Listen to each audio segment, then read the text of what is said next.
नमस्कार, आप देख रहे हैं एनएमएफ न्यूज। मैं आपके साथ शबनम और मेरे सहयोगी अभिषेक पुंडित भी हमारे साथ जुड़े हुए हैं। तो दिल्ली में एनडीए की बड़ी बैठक होने के बाद ये तय हो गया है कि नरेंद्र मोदी तीसरी बार सत्ता में काबिज होने जा रहे हैं।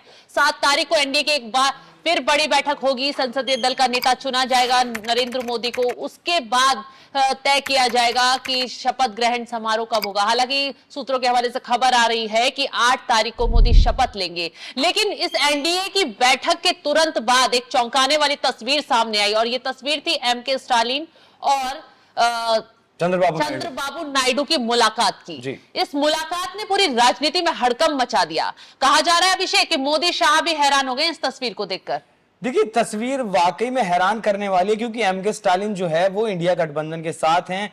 इंडिया गठबंधन की एक मजबूत पार्टी, अच्छी खासी सीटें उन्होंने तमिलनाडु में ली हैं और उन्हीं के सहयोग से कांग्रेस पार्टी को जितनी सीटें तमिलनाडु में आई हैं वो उन्हीं के सहयोग से आई हैं। उसके बाद जैसे ही बैठक खत्म होती है, आपको पता है कि कल तकरीबन 4 बजे प्रधानमंत्री मोदी की अध्यक्षता में बैठक हुई जिसमें प्रस्ताव पास किया गया। सभी पार्टियों ने समर्थन दिया। चंद्रबाबू नायडू हों, वो फिर आपके एकनाथ शिंदे हों, नीतीश कुमार हों, जितने भी उनके चिराग पासवान हो, जितने भी उनके घटक दल हैं, सभी ने प्रस्ताव दिया, लिखित में समर्थन पत्र दे दिया। लेकिन उसके बाद जैसे ही चंद्रबाबू नायडू वापस आंध्र प्रदेश जाने के लिए एयरपोर्ट पर पहुंचे, क्योंकि वहां भी वो उन्हें जो है शपथ लेनी है, चंद्रबाबू नायडू को मुख्यमंत्री बनना है, तो दोनों हाथ में मुख्यमंत्री का भी लड्डू है और केंद्र की सत्ता पर आसीन होने का मजबूती से वो भी उनके पास मौका। तो एयरपोर्ट पर उनकी मुलाकात होती है एमके स्टालिन से। और एमके स्टालिन से मुलाकात, अगर दो नेता एयरपोर्ट पर मिलते हैं, मुलाकात होती है, हालचाल पूछते हैं, वो एक अलग बात है। लेकिन जब आप बैठकर आराम से सोफे पर हंसते हुए खिलखिलाते हुए बात करते हैं तो तस्वीरें बहुत कुछ बयान कर देती हैं। आपका जो बॉडी लैंग्वेज है बहुत कुछ बयान कर देता है। इस कड़ी में आप जोड़िए तेजस्वी यादव और नीतीश कुमार की मुलाकात की तस्वीर सामने आई। पहले दोनों आगे पीछे बैठे थे लेकिन फिर दोनों बराबर में बैठे। मतलब जाहिर सी बात है इंडिया गठबंधन का कोई ना कोई संदेश तेजस्वी यादव ने नीतीश कुमार को जरूर दिया होगा और ठीक उसी तरह से एमके स्टालिन ने भी इंडिया गठबंधन का कोई ना कोई संदेश जरूर चंद्रबाबू नायडू को दिया होगा। अभिषेक, जिस तरीके से इंडिया गठबंधन अभी तक भी उम्मीद में लगा हुआ है कि किसी तरह नीतीश कुमार उनके पाले में आ जाएं और किसी तरह चंद्रबाबू नायडू उनके पाले में आ जाएं, क्योंकि उन्हें उम्मीद है कि हम अभी भी सरकार बना लेंगे अगर वो लोग हमारी तरफ आते। क्योंकि एनडीए जब इंडिया गठबंधन की बैठक हुई उसके तुरंत बाद ही कांग्रेस का स्टेटमेंट सामने आता है। कांग्रेस ने ये बयान दिया कि हमारे दरवाजे खुले हुए हैं। और जिस तरीके से अब स्टालिन की और नायडू की मुलाकात हुई है और स्टालिन की छवि हमेशा से मोदी विरोधी रही है। वो खुलकर हिंदुत्व का विरोध करते रहे हैं।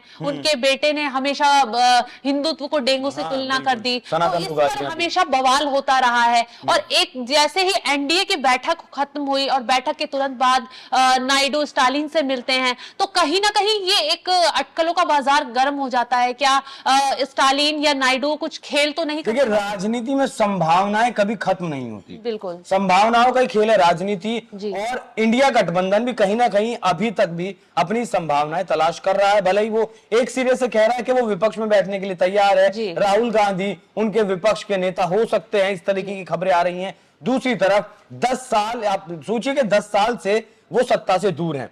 अब अगर उनके हाथ मौका लगता है, संभावनाएं बनती हैं कि वो सत्ता में आ जाएं, तो वो सत्ता में क्यों नहीं आएंगे। इसीलिए आप समझिए कि एमके जो है चंद्रबाबू नायडू और नीतीश कुमार दोनों फिलहाल एनडीए गठबंधन के साथ बड़े नेता हैं। 28 सीटों वाले नेता हैं और ये 28 सीटें अगर 234 सीटों में जाकर मिल जाती हैं तो उसके बाद इंडिया अलायंस को सिर्फ 8 सीटें चाहिए होंगी। और मुझे उम्मीद है कि इतनी बड़ी पार्टी है और इतने जब अलायंस साथ की राजनीति शुरू हो जाएगी, 40 दल साथ होंगे तो वो 8 जो है अन्य लोगों को, अन्य सांसदों को अपने साथ मिला सकते हैं। तो संभावनाओं का जो बाजार है वो गर्म किया पहले नीतीश कुमार तेजस्वी यादव की मुलाकात की उन तस्वीरों ने, जिससे कल हड़कंप मचा। उसके बाद जो संभावनाओं का बाजार है वो गर्म किया एमके स्टालिन। लेकिन अभिषेक, इसी के साथ एमके स्टालिन ने जब नायडू से मुलाकात की तो उनका एक ट्वीट सामने आया। हालांकि उन्होंने साफ कर दिया है कि मुलाकात किस वजह से हुई है और क्या इस दौरान दोनों के बीच में बात हुई है। तो उनका ट्वीट भी पढ़ के सुना देते हैं। एमके स्टालिन ने अपने ट्विटर पर लिखा है कि मैंने नायडू को अपनी शुभकामनाएं दी हैं और आशा व्यक्त की है कि हम तमिलनाडु और आंध्र प्रदेश के भाईचारे वाले राज्य के संबंधों को मजबूत करने के लिए सहयोग करेंगे। मुझे विश्वास है कि केंद्र सरकार में दक्षिण राज्यों की वकालत करने और हमारे अधिकारों की रक्षा करने में महत्वपूर्ण भूमिका निभाएंगे। यानी कि स्टालिन ने अभी इन संभावनाओं पर विराम लगा दिया है कि वो नायडू इंडिया गठबंधन के साथ आ सकते हैं या या नहीं, ये मुलाकात भाईचारे के तौर पर हुई है। लेकिन अब देखने वाली बात ये होगी। देखिए सबने, मैं एक बात जोड़ना चाहूंगा इसमें, मुलाकात तो वैसे भी आमतौर पर होती है, बिल्कुल, और ये मुलाकात अगर अब से 2 महीने बाद होती या अब से 2 महीने पहले होती तो इस मुलाकात का कोई जिक्र नहीं करता।